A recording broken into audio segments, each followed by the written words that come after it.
នៅថ្ងៃមួយមនុស្សប៉ុន្មានអ្នកបានដើរចូលទៅធ្ងន់តំបន់ខ្សាច់ធំមួយពួកគេមិនដឹងសោះថាខ្សាច់នោះជាខ្សាច់លិចដែលអាចបញ្ចេញសម្លេងដូចនឹងបំពង់រោមពួកគេគិតថាវាជារឿងសប្បាយហើយចាប់ផ្ដើមលេងយំសើចយ៉ាងរីករាយ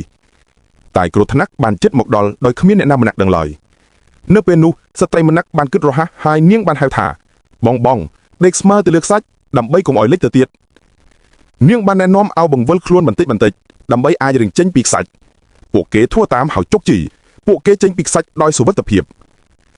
ប៉ុន្តែបរិមម្នាក់ដែលមានបញ្ហាក្បាលខ្នងមិនអាចដេកស្មើបាន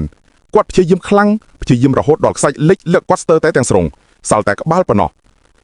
នៅពេលនោះស្ត្រីនោះស្រាប់តែចាប់អារម្មណ៍ភ្លាមបង្ហាញមុខភ័យខ្លាច